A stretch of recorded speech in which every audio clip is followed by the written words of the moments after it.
आर्यन कोई आम चाइल्ड नहीं था। उसके दिल में एक आग थी, एक बर्निंग डिजायर दुनिया में अपना निशान छोड़ने की। उसके सपने बड़े और एम्बिशियस थे, एक ऐसे फ्यूचर के विजन्स जो चेंज और इनोवेशन के कलर से भरे थे। आर्यन दुनिया को एक बेटर प्लेस बनाना चाहता था, जैसा उसने पाया था उससे बेहतर छोड़ना चाहता था। उसका दिमाग आइडियाज से भरा रहता था, हर एक आइडिया एक पोटेंशियल सीड की तरह था जो ब्लूम होने के सही मोमेंट का वेट कर रहा था। छोटे से ही Aryan visionary leaders, ground breaking inventions और वर्ल्ड ऑल्टरिंग इवेंट्स की बेरमैन बुक्स पढ़ता रहता था।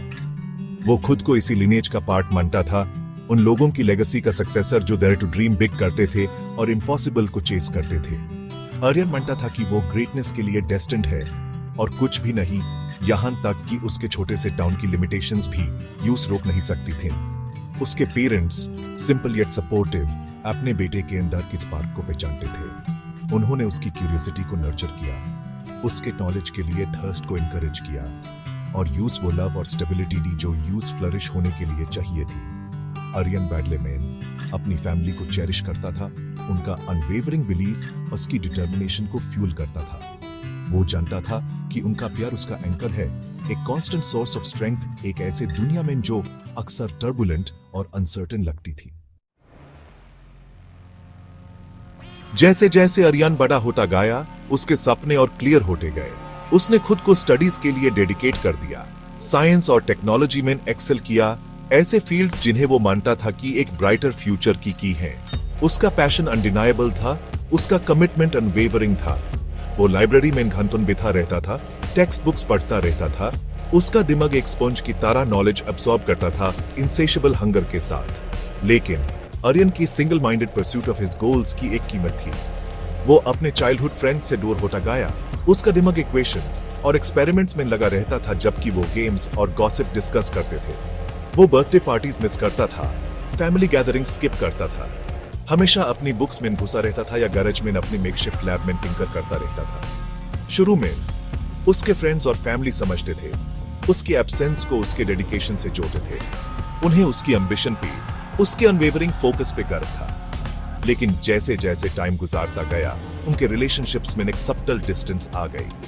उन्हें उसकी हंसी की कमी महसूस होती थी, गैदरिंग्स में उसकी प्रेजेंस की, वो इजी कमराडरी जो कभी उनके बीच थी।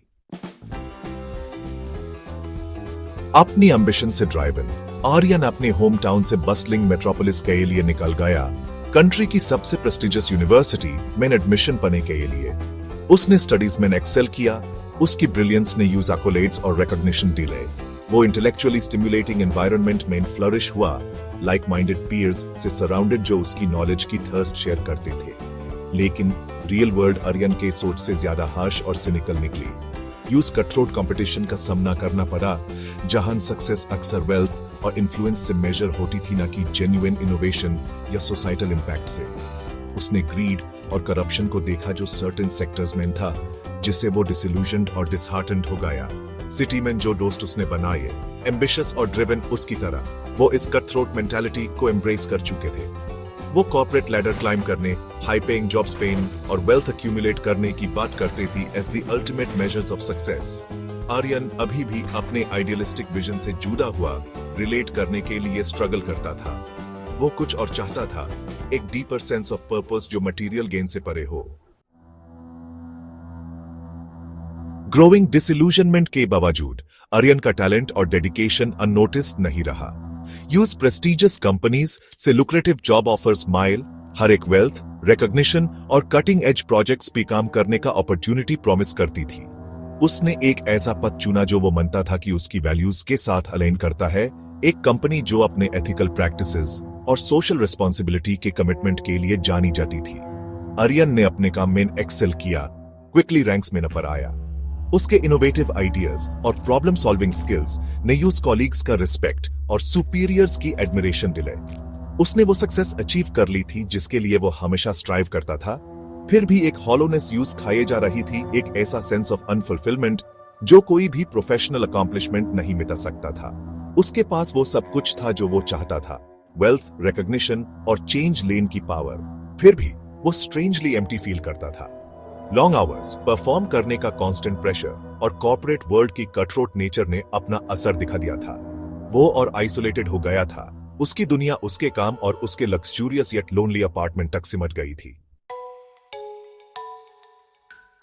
जितना आर्यन अचीव करता था उतना ही उस रियलाइज होता था कि ट्रू हैप्पीनेस उसे दूर है। जिन वैल्यूज को वो डियर मानता था, जिन प्रिंसिपल्स ने उसकी जर्नी को गाइड किया था, वो बैकग्राउंड में फेडे हो गए थे। कॉर्पोरेट वर्ल्ड, जिसका एम्फेसिस प्रॉफिट मार्जिन्स और बॉटम लाइंस भी था, ने उसके आइडियलिज्म को खत्म कर दिया था। यूज लॉस्ट और डिसइल्यूजन छोड़कर एक शाम लेट ऑफिस में काम करते हुए आर्यन को एक फाइल मिली जिसमें एक प्रोजेक्ट की ट्रू नेचर रिवील हुई, जिसमें वो इन्वॉल्व था। प्रोजेक्ट जिसको रूरल कम्युनिटीज में क्लीन एनर्जी लेन वाला ग्राउंड ब्रेकिंग इनिशिएटिव बताया गया था, असल में नेचुरल रिसोर्सेज को एक्सप्लॉइट करने की कोशिश थी कॉर्पोरेट गेन के लिए, बिना एनवायरमेंटल और सोशल कॉन्सिक्वेंसेस की परवाह किए। आर्यन हॉरिफाइड था। उसने अपना दिल और जान इस प्रोजेक्ट में लगा दी थी, ये सोचते हुए कि वो दुनिया में डिफरेंस ला रहा है। ये रियलाइज करना कि वो एक ऐसे स्ट्रीम में कंप्लिसिट था जो उसकी कोर वैल्यूज के खिलाफ थी, उसके अंदर शॉकवेव्स भेज दी। यूज बिट्रेड महसूस हुआ, उसका ट्रस्ट टूट गया। वो दुनिया जिसे वो इतनी डेस्परेटली चेंज करना चाहता था, जिसके लिए उसने इतना सैक्रिफाइस किया था, अब एक क्रूएल और अनकेयरिंग प्लेस लग रही थी।